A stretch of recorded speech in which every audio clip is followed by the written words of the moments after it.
कोई गुड़ का चूरमा समझ रखा है क्या कि बेड पर लेटे लेटे हाथ में रिमोट लेते लेते और माला स्टार्ट कर दोगे? ये प्रोग्राम पसंद नहीं आए तो कहानी घर घर की। प्रेम से बोल दो राधे राधे। हर चीज के नियम है। यही मंत्र बालक ध्रुव को नारद जी ने दिया। अब बालक ध्रुव जंगल में जाते जा रहे हैं, मंत्र का जाप कर रहे हैं। 1 महीना बीत चुका है। मंत्र कौन सा है? ओम नमो भगवते वासुदेवाय। ओम नमो भगवते वासुदेवाय। ओम नमो भगवते वासुदेवाय। वासुदेवाय मेरो वासुदेवाय। वासुदेवाय मेरो वासुदेवाय। वासुदेवाय मेरो वासुदेवाय। वासुदेवाय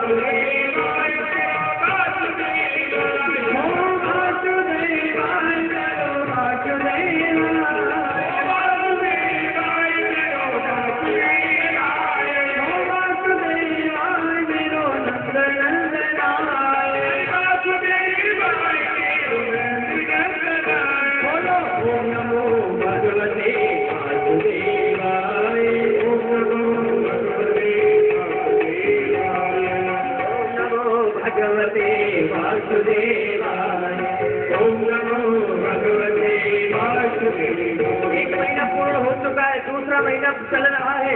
दूसरा महीना भी पूर्ण होने वाला है, लेकिन भगवान ने दर्शन नहीं दिए। गुरु जी के मन में बड़ा कष्ट है। मन में कष्ट विश्वास भी है कि हे गोविंद दर्शन तो तुम्हें देना ही पड़ेगा।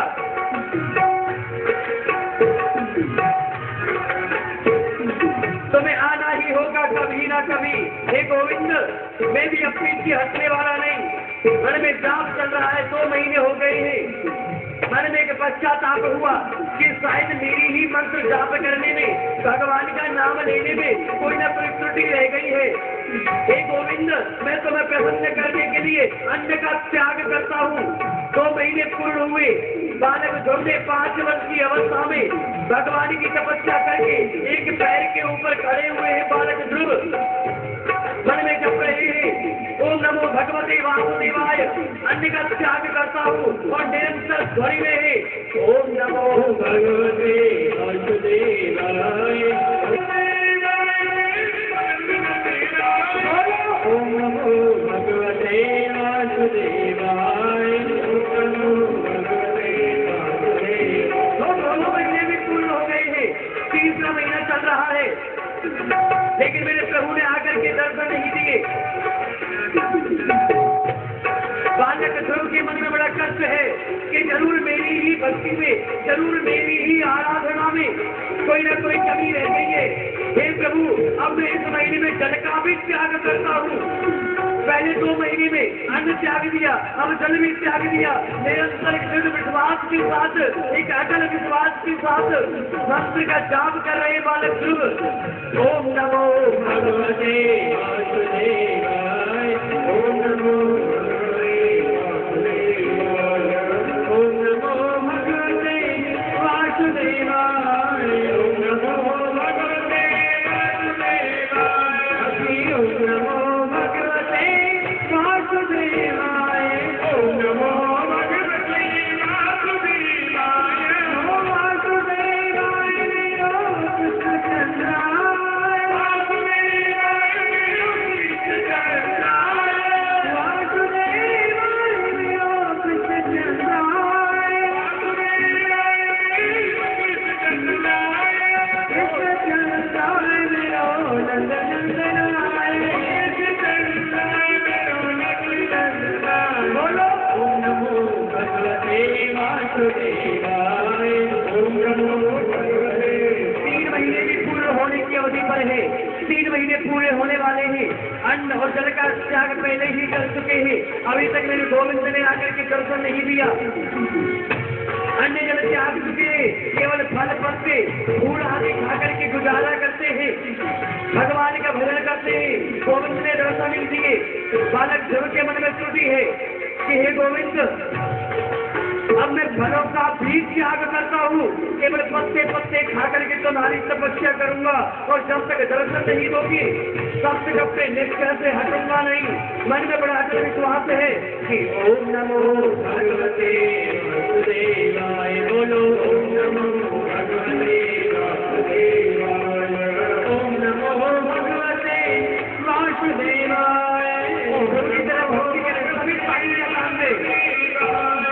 ओम नमो भगवते वासुदेवाय, ओम नमो भगवते वासुदेवाय, ओम नमो भगवते वासुदेवाय, ओम नमो भगवते वासुदेवाय, ओम वासुदेवाय निरोधाय मंगलाय, वासुदेवाय निरोधाय मंगलाय, ओम नमो भगवते वासुदेवाय, ओम नमो भगवते वासुदेवाय।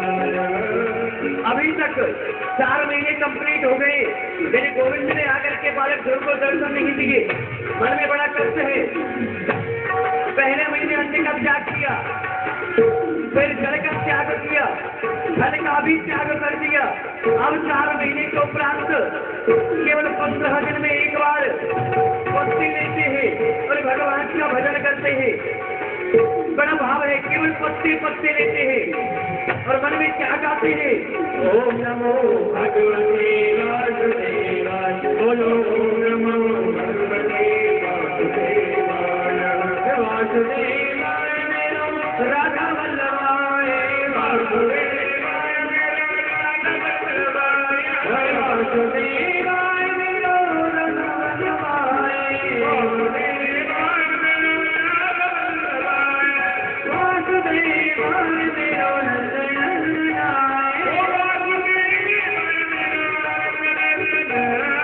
ओम नमो भगवते वासुदेवाय, ओम नमो भगवते वासुदेवाय। प्रत्येक 15 दिन में केवल पत्ती ठाकर की गुजारा करते थे।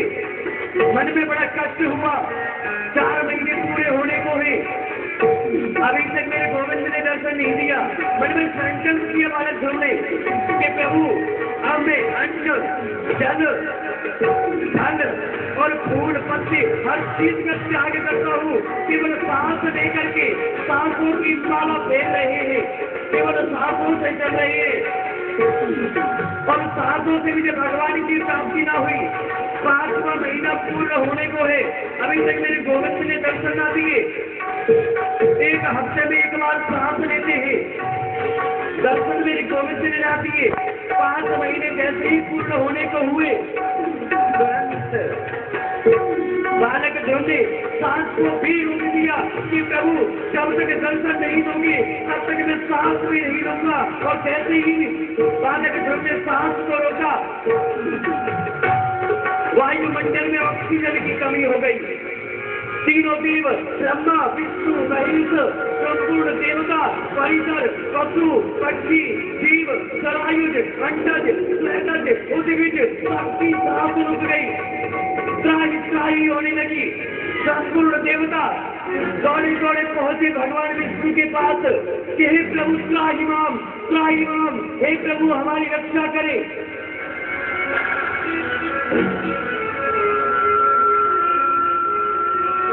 और जैसे ही बालक ध्रुव ने सांस लेना बंद किया, देवताओं ने भगवान विष्णु के पास जाकर के त्राहिमाम किया।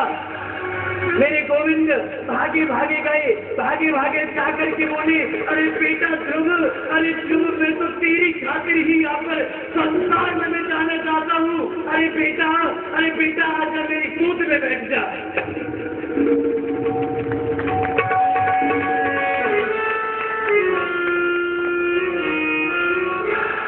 5 वर्ष की अवस्था में, मात्र 5 वर्ष की अवस्था में बालक ध्रुव अपना चित्त करके और महाराज अन्न जल भोजन सब कुछ त्याग करके अपनी सासू को अवरुद्ध करके भगवान को प्राप्त करने के लिए हट जाता है।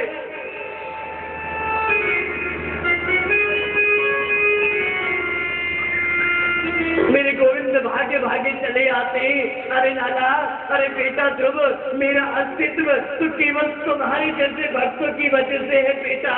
आजा मेरी गोद सुनी है। अरे बेटा आकर के मेरी गोद में बैठ जा बेटा, मैंने दुनिया का मान बढ़ाया। अरे बेटा तू आकर के मेरी गोद में बैठ और मेरा मान बढ़ा दे बेटा। बड़ा सुंदर भाव है। मेरे गोविंद तो दौड़े दौड़े चले आते हैं।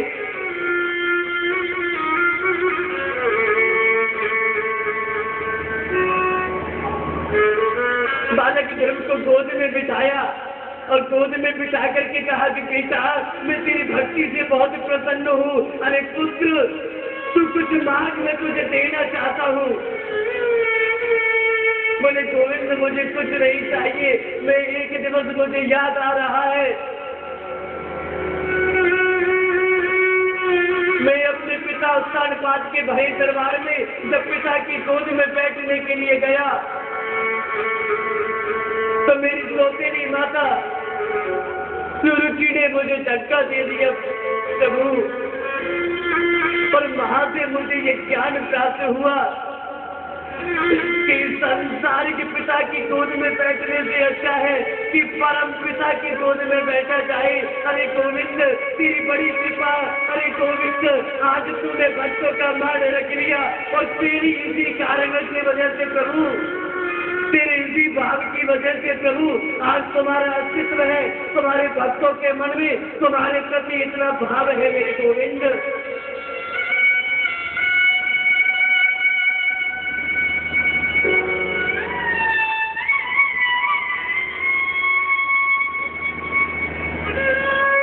महाराज बालक ध्रुव को मेरे गोविंद ने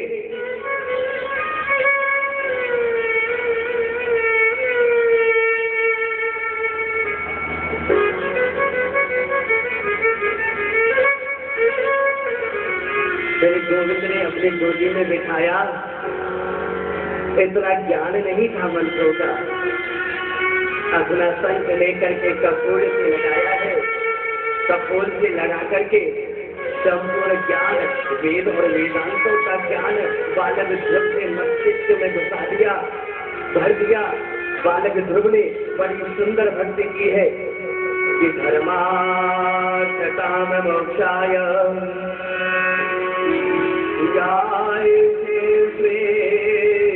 आत्मना एवमेव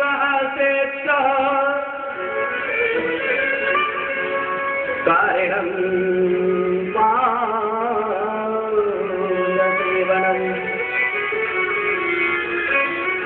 यों प्रविश्य मम वागीतामृतः संदिनमयस्य किल शक्ति प्रधानः। मेरे गोविंद की प्रार्थना की। बालक ध्रुव ने 5 वर्ष की अवस्था है। 5 वर्ष की अवस्था में एक बालक ने भगवान को आने पर विवश कर दिया। फिर हम इतने बड़े बुद्धिजीव होकर के क्या भगवान को प्राप्त नहीं कर सकते?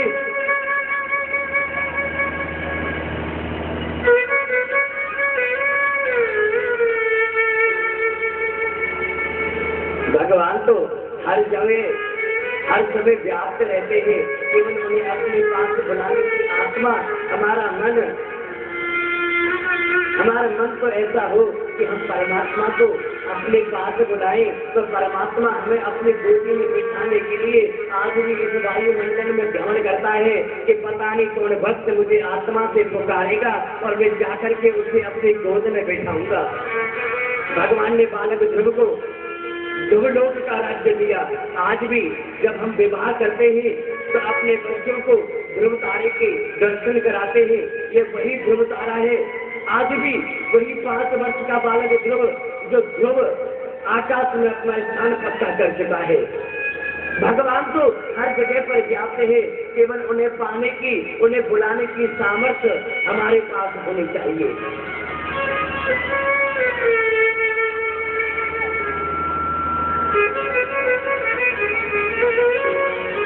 जब तक ऐसा भाव ना होगा हमारी प्रकृति ना बदलेगी, हमारी बुद्धि ना बदलेगी, हम इन दुख के सागर से निर्गलित तैर करके किनारे पर और किनारे से पार ना हो पाएंगे।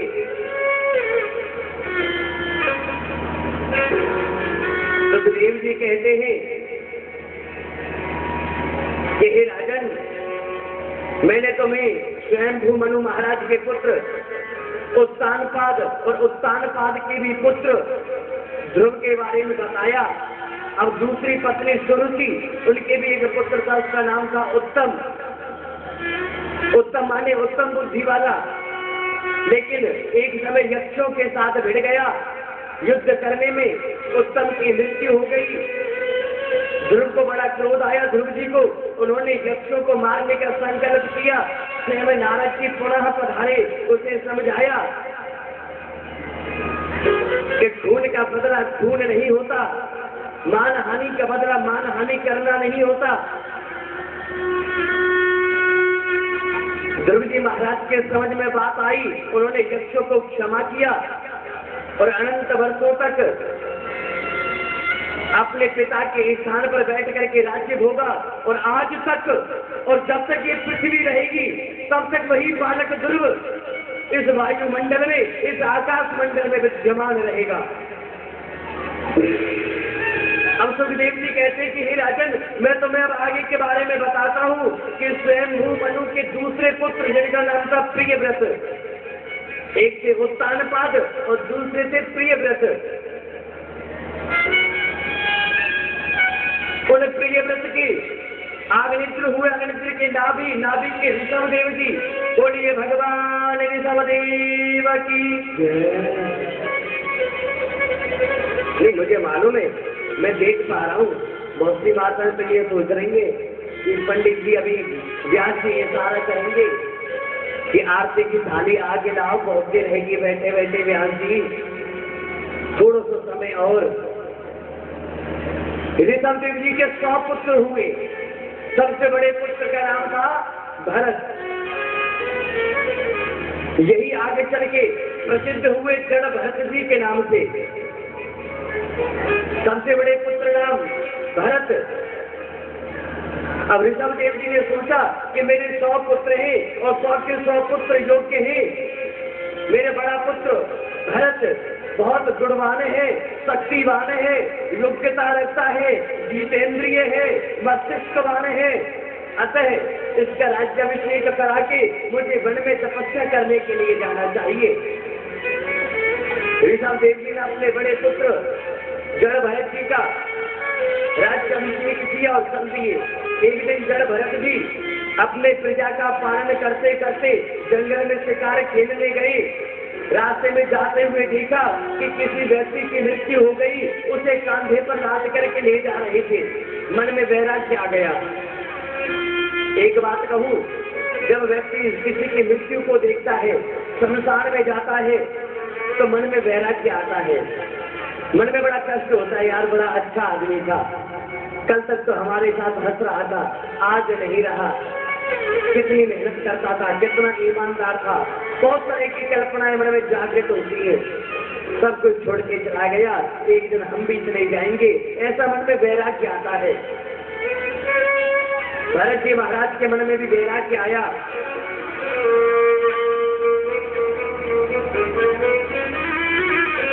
और महाराज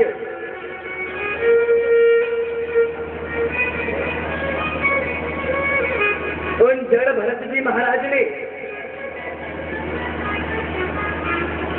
अपने पुत्र को राज्याभिषेक करके जंगल में चले गए कि मैं तो जाकर के भगवान की तपस्या करूंगा। ये संसार तो मिथ्या है, जीव जन्म लेता है तो केवल मरने के लिए और इस जीवन का कोई सहारा नहीं। अपने पुत्र को राज्य दिया और जंगल में चले गए, लेकिन भजन करते रहे। महाराज वहीं पर भोग बनाते, ठाकुर जी का भोग लगाते, स्वयं पाते, भगवान का भजन करते। लेकिन एक दिवस देख लिया कि एक गर्भणी हिरणी,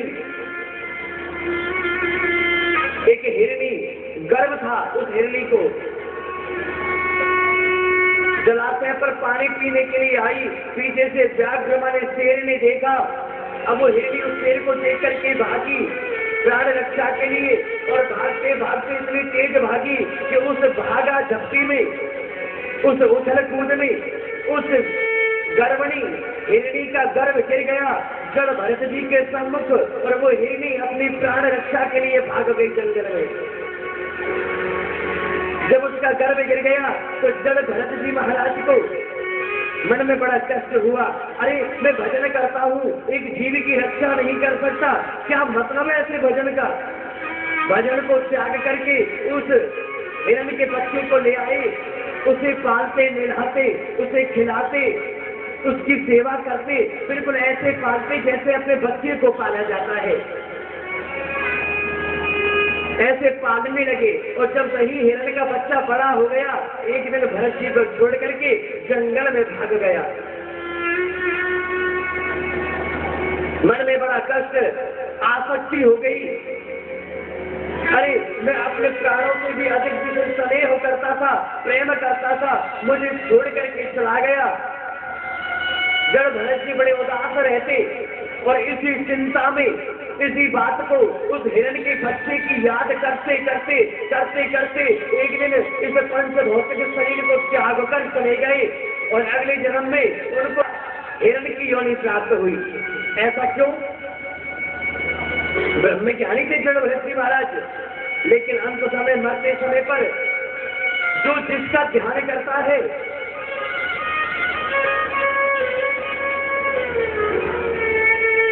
फिर उसको जन्म भी वही मिलता है। प्रेम से बोलो राधे राधे।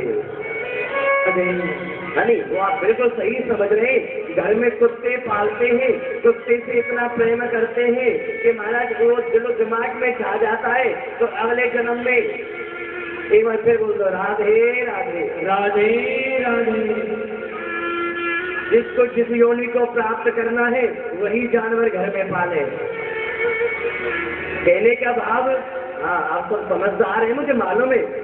नारीला मंडी के सभी भक्तजन बड़े उच्च कोटि के पराकाष्ठा बुद्धिमान है।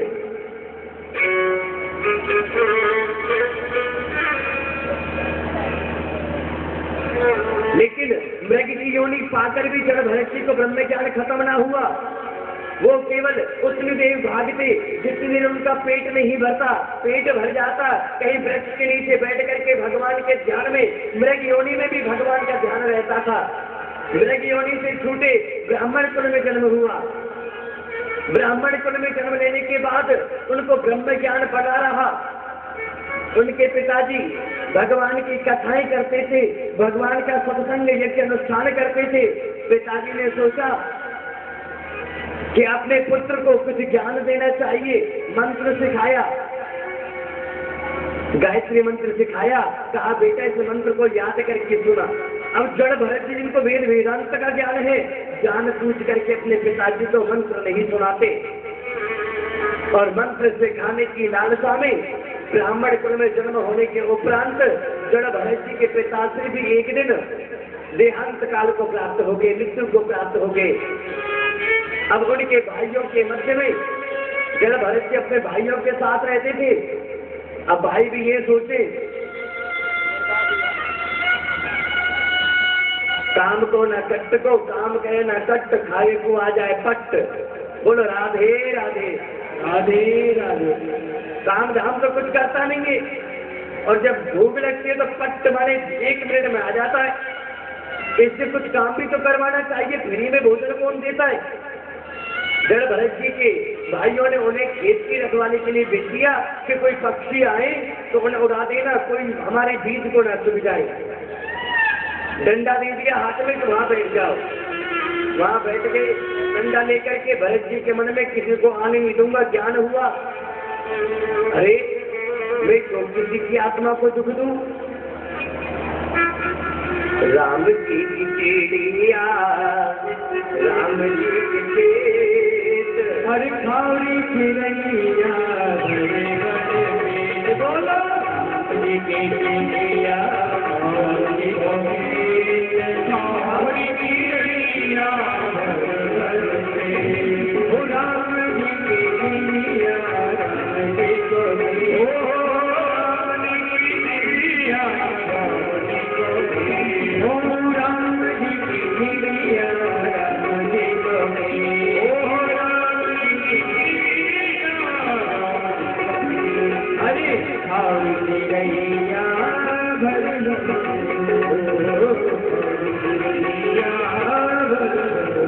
उनको उड़ाया नहीं।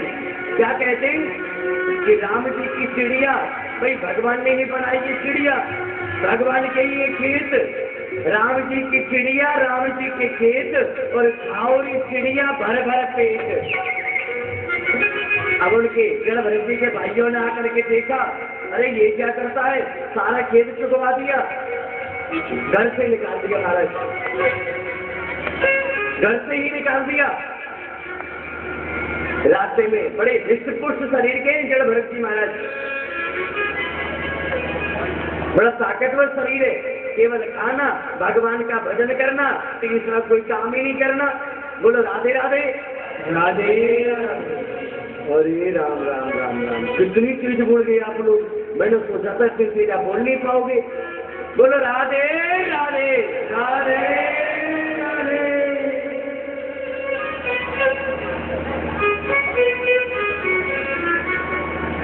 महाराज रास्ते में जा रहे थे, एक राजा पालकी में सवार होकर के भ्रमण के लिए निकला, इसका नाम था रघुगढ़। शिकार नगर भ्रमण के लिए निकला, लेकिन 4 आदमी पालकी में से लेके जा रहे थे। एक आदमी जो पालकी में जुड़ा हुआ था, जुटा हुआ था, अस्वस्थ हो गया, शरीर खराब हो गया।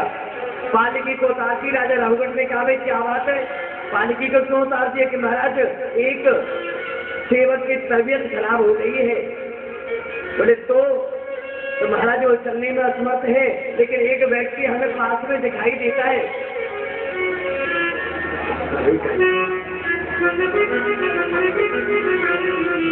बड़ा हृष्ट-पुष्ट है, बड़ा हृष्ट-पुष्ट है कि जो इसे कहो कि जुड़े, क्योंकि राजा के राज्य में जितनी भी जनता है, राजा सबका स्वामी होता है, केवल अपने सेवकों का स्वामी नहीं, उसके राज्य में जितने भी लोग रहते हैं वो उन सबके ऊपर अपना स्वामित्व जमा सकता है। राजा रघुगढ़ ने कहा कि इससे कहो कि वो जो एक आदमी अस्वस्थ है उसकी जगह आकर के ले ले, हमें नगर भ्रमण करना है। महाराज जड़ भरत जी को जोड़ दिया। अब जड़ भरत जी तो ब्रह्मज्ञानी है, चले चींटी आ जाए तो उछल जाए, चींटी ना दब जाए पैर के नीचे, कहीं पर चींटी इसकी टावरों की लाइन चल रही हो तो आप रुक जाए, एक तरफ से पालकी टेढ़ी हो जाए।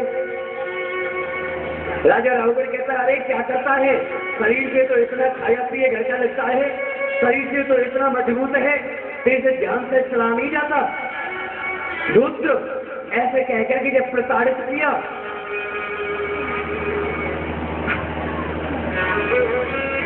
तो महाराज जड़ भरत जी कहते हैं कि राजन मुझे तो दिखाई देता है, लेकिन ये छोटे छोटे जीव है ना, इनको नहीं दिखाई देता, और पाप और पुण्य तो मुझी को भोगना पड़ेगा।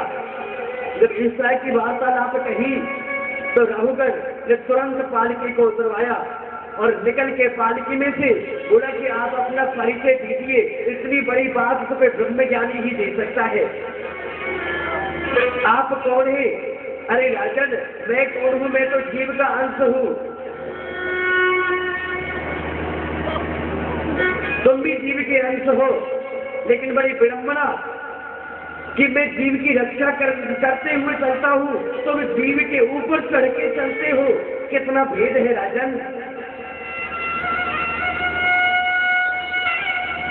बोले कि तुम तो धरती पर नहीं चला जाता, अरे तुम्हें पद यात्रा करनी चाहिए, आदमी को जोड़ के चलना ये कितना अनन्य, कितना घनन्य अपराध है।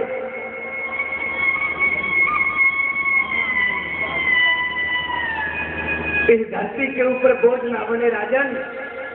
मिट्टी भी कहती है ना कि माटी कहे कुम्हार सो, अरे माटी कहे कुम्हार सो, तू कारो दे बोए, और एक दिन में सो आवेगो मेरो दूंगी तो। ब्रह्म ज्ञान के बारे में जब पता लगा, राजा रघुगढ़ संपूर्ण भक्ति को प्राप्त हुआ, संपूर्ण भक्ति को प्राप्त होकर के वहीं पर जड़ भरत जी के चरणों को पकड़ा। सुखदेव जी कहते कि राजन, जीव अपने कर्मों के हिसाब से स्वर्ग या नरक को प्राप्त करता है। अगर यहाँ पर जड़ भरत जी महाराज उस शेषनाग के ऊपर चढ़ जाते तो वो पाप कर देते।